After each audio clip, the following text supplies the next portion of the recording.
How's it going? Good, man. Yeah. Brought the press releases in case I forget anything. There's enough parts. Yeah. Well, thank you, everyone, for being here. I know it's late, and I know we had an earlier game today. Happy to take any questions you have, but before I do, I just want to share, from my seat, I think this has been a very productive month when it comes to one of our goals, which is to acquire, develop, and retain young talent. It started at the beginning of the month with a young lineup showing flashes of the offense that we can be in the future leading into the break. Then we entered the break with the best win percentage that we've had since 2016.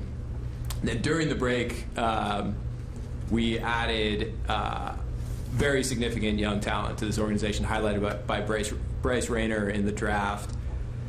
And then after the draft, we got hard at work preparing for the trade deadline, and we feel like we added a haul of young talent at this deadline that is going to help us win a lot of games on that field moving forward. Like, that's the goal for us, to win a lot of games on the field there, and I feel like a lot of the players that we added to this organization and that we helped develop in this organization over the last month are really going to help us do that moving forward. But before I take any questions, I want to start by thanking Jack, Mark, Carson, and Chafin. Those guys were tremendous influences on our young players throughout this year. One of our goals was to try to give young players opportunity, but they need examples. Like, they need to learn how to be pros. They need to learn how to put together major league quality at-bats and bullpen sessions and routines that can help them be successful at this level. And those four guys were excellent examples. They were excellent influences on our young guys, and they were first-class, players and people here for the duration of their time. I like all four of those guys, and I told each of them that I was really bummed that we had to trade them at the deadline, but I feel like they are going to continue to help this organization by giving us access to young players that are going to help us win a lot of games in the future. So happy to take any questions you guys have. Scott, can you kind of just help us understand how the Flaherty trade went down from your perspective and how you feel about that return? Yeah. I will start by saying, specifically with Jack, he as an individual deserves a ton of credit for what he has become as a pitcher. At my opening press conference, I talked about wanting to be a place where players know that they can come and get better. There is no better example than Jack Flaherty. He came here after a rough year last year. He put his head down and he got to work immediately. We feel like we have a lot of guys in that clubhouse that really helped him along the way, but he's the one that put in all the work and became the player that he is right now. He's one of the best pitchers in all of baseball right now, and we're really proud of our ability as an organization to work together to help create an environment in which that can happen. When I reflect on this trade, that's the first thing I think of is when we signed Jack Flaherty, most people around this organization and around baseball didn't really expect him to be the pitcher that he is today. And so the fact that he came into this organization, got a whole lot better, demonstrated he can be one of the best pitchers in all of baseball, and he's leaving this organization better than he entered it, is a great sign of health, a great sign of progress for this organization. Moving forward, that ability that we are demonstrating to help players get better in this organization is going to help us win a lot of games. We're not there as an organization yet, but the ability to grab a player like Jack Flaherty, help him become the player that he is right now, and then retain him moving forward and help us win a lot of games on that field is ultimately going to be one of our biggest strengths. And I think the fact that we are demonstrating that now, 2 consecutive years, that we can help players get better here is going to help us in the fact that it's going to help us acquire young talent at last deadline and this deadline. But moving forward, we are going to translate that into keeping these players and helping us post strong second halves and eventually play deeper into October. So I wanted to highlight that because that's an important part of our ability to help players get better in this organization and the reputation that we're starting to build here with players like Jack having the experience that he had here. As far as the return, Jack was a very popular name, on my phone all week. We got a lot of calls about Jack. Our goal was to find young talent, especially position-playing talent, that could help us at premium positions moving forward. We added a switch-hitting catcher who has an advanced approach and hits the ball really, really hard. And has a chance to project into a frontline catcher for us moving forward. We also added a left-hand hitting shortstop, which is an area of need for us as an organization, and it feels a really important position for us. And I will say, when we think about trades and ways to acquire young talent, we try to focus on the players that we think are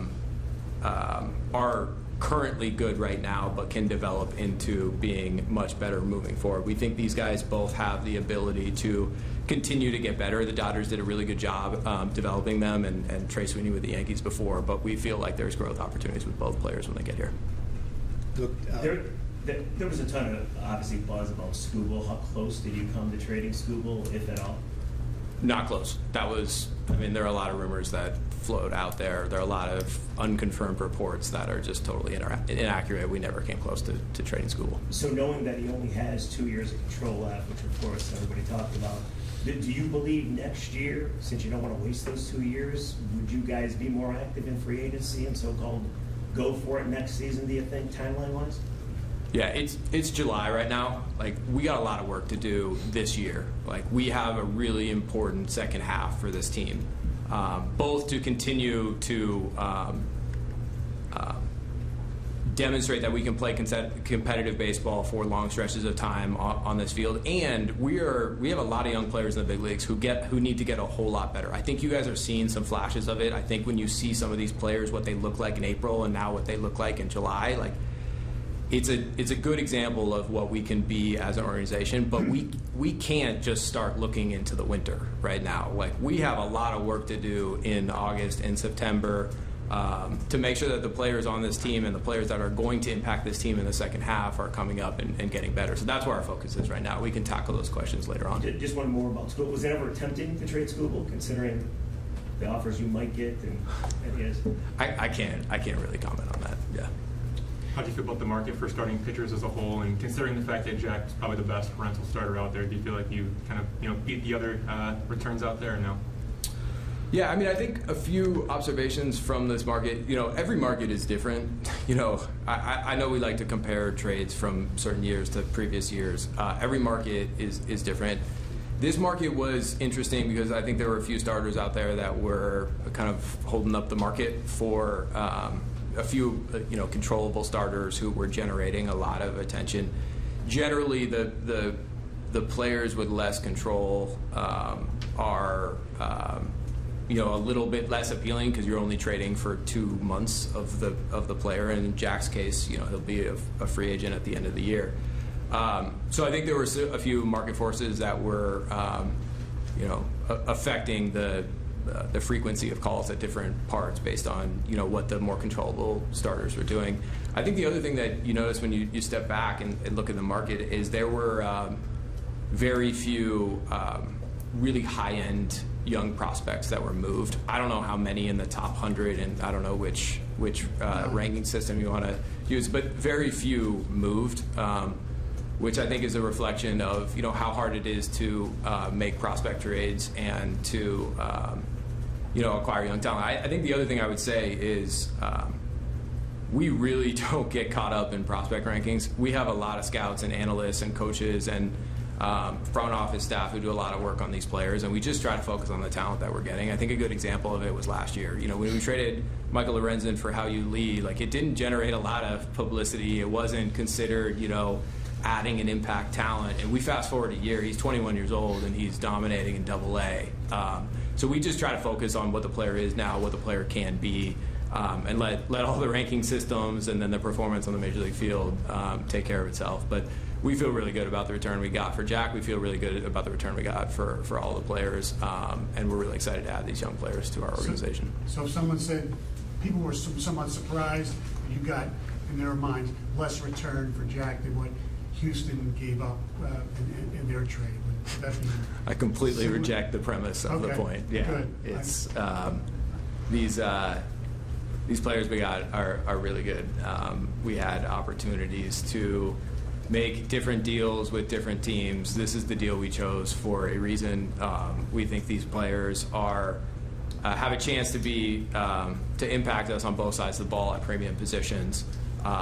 And one of them's switch hitter, one of them's left-handed, and they both hit the ball really hard and have advanced approaches to the plate, and that's what we're looking for as an organization. How did his back complicate this?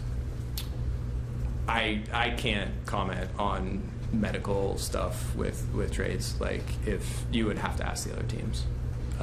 But Jack is healthy. If we didn't trade him, he was going to start for us on Thursday. The only reason he didn't start on Monday was we didn't feel like it was right to put him on the mound with all the trade chatter circling in his head. We just didn't feel like it was putting our players in the best position to succeed. That's the only reason he didn't start. So would you say medicals didn't impact trade talks at all with Jack?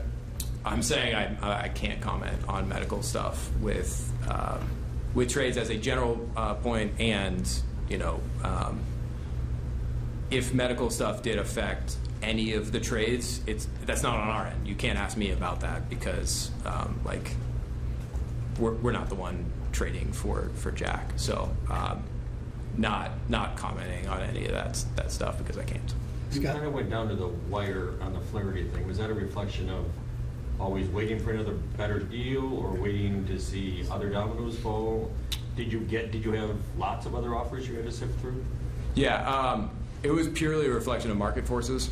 I think I can't prove this is just my opinion. There were a few starters out there that were rumored to move that didn't move, and I think that does affect markets because ultimately, you are trying to get a feel for the whole market before you make a decision, and I think those market forces pushed us to a last-second deal. It wasn't a preference of ours or a strategy. It's just we're trying to adapt to the market that exists. Scott, going forward, there's 2 starting pitchers currently on the team. How does that get rectified? And the bullpen days are taking a toll. You can kind of see it just from the bullpens. Yeah, for sure. It's I will say it is an industry-wide problem. I think I said this to you guys last week.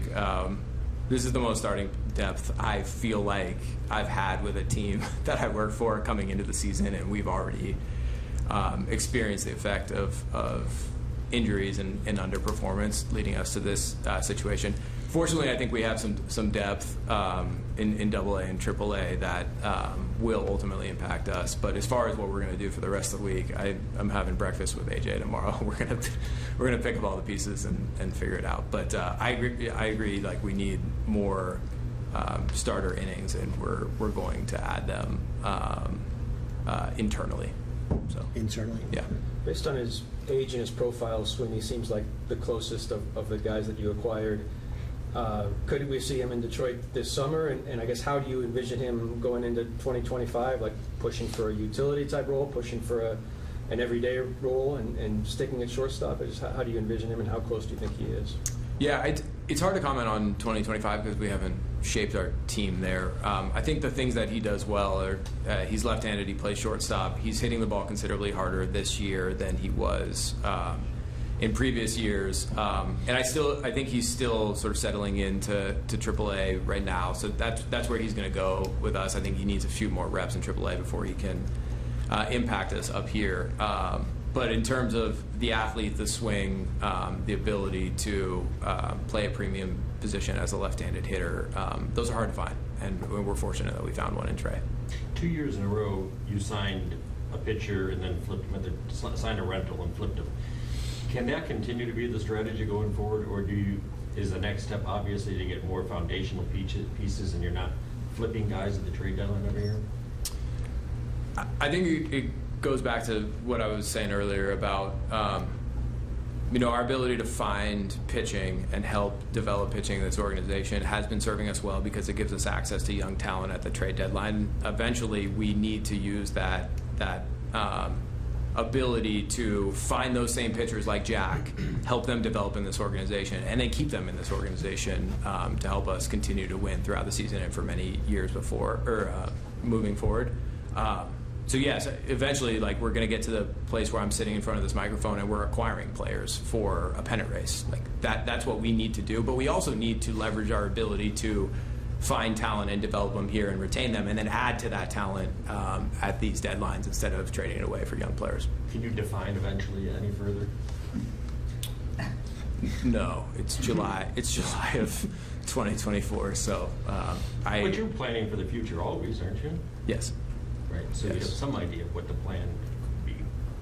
Yeah, I will also note this organization is a heck of a lot healthier, with a heck of a lot more momentum now than it was as recently as a year and a half ago, and I feel really good about it. There are a lot of people in this organization that are working really hard to point us in that direction. I think we undoubtedly are pointed in the right direction, and we're going to keep our heads down and we're going to work as hard as we can to make sure that that day comes as soon as possible. Scott, I guess asked it a different way. What's the urgency on your behalf to be in this spot next year, but buying, or even standing pat and focused on making a playoff push in the second half rather than unloading assets for this organization would be the 10th year in a row? Yeah, it's a totally fair question. You know, we are working as hard as we can to make that happen as fast as we can. However, like, we can't just snap our fingers and make it happen. We can't just go chase some shortcuts to try to make sure that we are here a year from now buying at the deadline. Because sometimes when you do that, sometimes when you try to grab those shortcuts, you end up being like a comet of an organization. You in a flash, like, maybe we can achieve that in July of next year, but at what cost? Does that mean like there's another 10-year run of, you know, selling at the deadline? No, we're going to try to build this the right way. I think we're off to an excellent start with tremendous momentum here. But we're going to try to get there as fast as we can responsibly get there while building it the right way, because we want an extended window of time where we're buying at the deadline. And Scott, what is your message to the fans? And it's not on you, considering the 10-year drought. I mean, you just got here 2 years ago. But what's your message to the fans that want to know, like, hey, will you spend more? Hey, we've been starving for this. We look at other teams do own the division. You look at the Royals and what their play was. Like, what is your message to the fans about the timeline, I guess? I know you just talked about it a little bit right there, but... Yeah, my message to the fans is look around and see how much healthier the organization is, see the momentum that we have here, see the young talent we have in the big leagues and the young talent that we've added in just the last year and a half. Like, whether you want to look at top 100 prospect list, whether you want to look at the past 2 drafts, whether you want to look at a few of the trades that we have made over time, like, we feel like we are building this the right way. We feel like anyone who walks into this building can look around and see that there is positive momentum in this organization. And the second message is to thank the fans for supporting us throughout this. Like, I think the fans that are following us on a daily basis really see these flashes. They see players like Cole Keith become the player that he is right now and know that he's going to continue to get better. They see Reese Olson, you know, come from a really rough start in AAA to what he's become as a big league starter, who gives us a chance to win every 5th day when he's on the field and when he's back from the current shoulder injury. You know, I think when you walk into our clubhouse, as many of you guys do, like, you can look around and you can see that things are changing here. It doesn't mean we're there yet, because we're not there yet. But we're undoubtedly heading the right direction with a lot of positive momentum, and I feel really good about it, and I hope that the fans can feel that. Scott, you, with Carson Kelly and the trade with him, how much of the impact on the trade was Dylan Dingler's performance in AAA and just knowing that he was kind of knocking at the door to come up too? Yeah, those are among the harder trades that you make in my chair, because Carson, you've gotten to know him, I'm sure. He's, you know, an excellent human being who put in a ton of work to make himself into the player that he is today. Because remember, he got released by the Diamondbacks. We picked him up, and we shared some ideas with him for ways that he could get better on both sides of the ball. But he's the one that did all the work. You know, he's the one that became a player that's sought after by the Texas Rangers at the deadline. So I really wanted to keep him, but I also want to give Ding an opportunity at this level. He's more than earned it, and it's really fun to see him out there. So I think those two worlds can coexist at the same time, and it's what makes this job hard sometimes. You saw a lot of bullpen trades around baseball today. What was the market like for Chafin, and were you fielding calls on other relievers? Yeah, we fielded a lot of calls across our entire roster. I didn't think we had any urgency to move Chafin. He's been one of our best relievers at this level, and we had an option to retain him for next year. I think the reason we moved him is because we were excited about the arms that we got. Montalvo is a really interesting young arm who's already punching out a lot of guys and has already flashed the shapes that we feel like we can help continue to develop in this organization. We think there's a lot of growth for him. We love the delivery. We love the athlete. We love the performance that he's had in his young career, and we think that he still has a ton of opportunity moving forward. And then with Chase Lee, he has an impeccable performance track record. I mean, he's one of those relievers that creates really tough angles on hitters.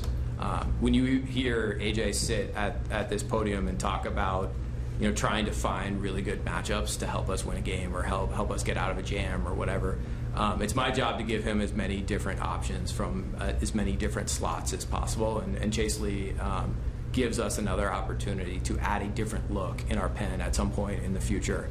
And we have a really good manager who I know is going to use him really well against hitters to make them uncomfortable at this level. Because of his pending free agency, Flaherty, did you feel an urgency to deal him more so than other players?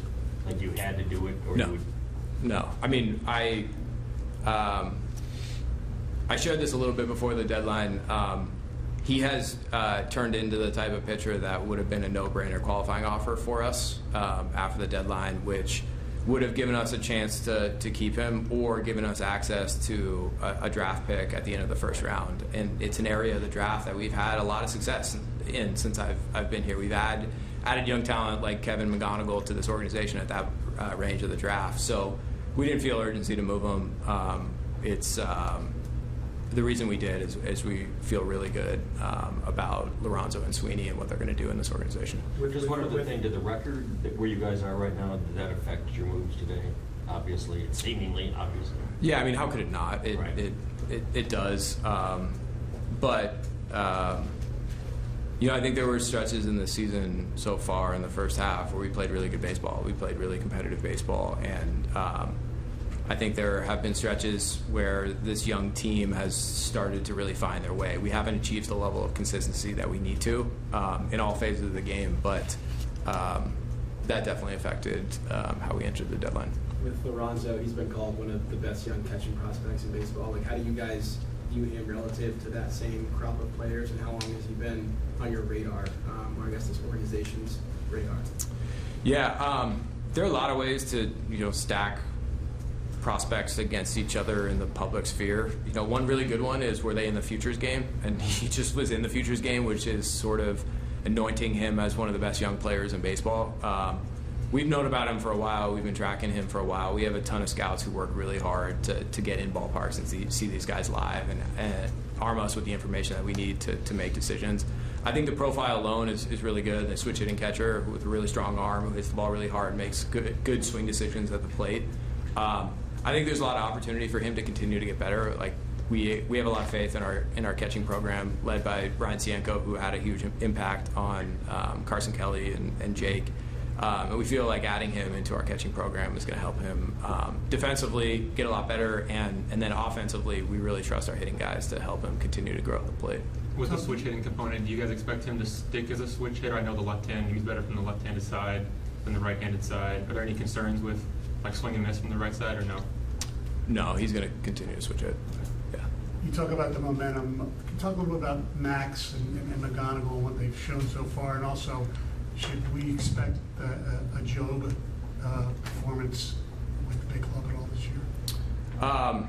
To the first part of the question, I remember when we took Max in the draft, I think one of the things that I said after we took him is our fans are going to love how fast he plays the game, how hard he plays the game. I think you probably saw it with the game tying triple and then the walk-off balk the other night. I think, when our fans see him, when they go to West Michigan and see him live, like you're going to see an athlete that really puts pressure on the other team in all phases of the game. It's a dynamic center fielder. It's a really good base runner who puts pressure on the defenders, and then you've obviously seen what he can do at the plate too. So it's really fun to see him. He's still really young. He's still really young, especially to be at that level. And so is Kevin. I think sometimes we fall in the trap of just kind of wanting to see guys faster. I think if you take a step back in my job and you look, like, there aren't a lot of guys their age that get promoted to high A, and they made such compelling cases that they needed to be promoted, and they're thriving at that level right now, which is a sign of great things to come. There's still going to be bumps. It's going to be turbulent getting from West Michigan to Detroit, but the starts that they're off to, the open-mindedness they've shown with our coaches to make adjustments, and then just the raw talent that they've shown is really, really exciting for someone in my chair. I can apply just about all of that to Jackson. Jackson's going to go to AAA before he goes to Detroit. I know there's been speculation about whether he's going to make the jump from AA to Detroit. And my expectation is he's going to be really good in AAA. However, we have seen a lot of examples of pitchers around the league and in this organization who dominated AA and then faced some adversity at AAA. I think that's probably a good thing. Reese Olson was one of those guys. He dominated as an Erie Seawolf and then became a Toledo Mudhen and struggled a little bit, and I think he's probably a better pitcher at this level for it. And there are a few recent promotions who have struggled a little bit in Toledo, and they're going to be better pitchers for it too. And so we kind of owe Jackson the opportunity to face those struggles if they exist at all, but test his stuff and his command and his pitchability against AAA hitters before he gets to Detroit. You mentioned the rumors and unconfirmed reports surrounding Skubal. When that stuff gets floated out there from your chair, what's it like to see that? Like, do you wonder where it comes from, what it might mean? I guess, what's it like to watch all of that unfold, knowing that a lot of it is unsubstantiated? Yeah, it's tough in my chair. It's way tougher on the players. And I really feel for our players who have to, if they're on social media, see their names getting bandied about all the time. Or even if they're not, there are people texting them all the time, like, hey, did you see this tweet about you? Or, hey, are you going to this team? Or, hey, are you getting traded? And it's really tough for these guys this time of year. It really affects the clubhouse. And so I really have a whole lot of empathy for our players as they go through this stuff, because it is pretty unique in the working world to have a week where you don't know if you're just getting traded to a foreign city, or, another city, and you're going to hear about it with, a phone call from me or, grabbing him in the clubhouse. So on a human level, it's really tough for those guys. So I think that's probably the toughest part. Mm-hmm. Is Torkelson still a part of your long-term plan, and Yes. What are the chances we see him at first base in 2025, or even this year? Honestly, like, is he going to be back up this season, or where does he kind of fit in at this point? He is still a part of our future. We have a lot of faith in Torque. He has work to do in AAA, and he's hard at work in AAA to make a compelling case to come back here and demonstrate that he can be our first baseman in the future. But we have all the faith in the world in Torque, and we know that he's going to do it. Good? Thank you. Thank you, guys.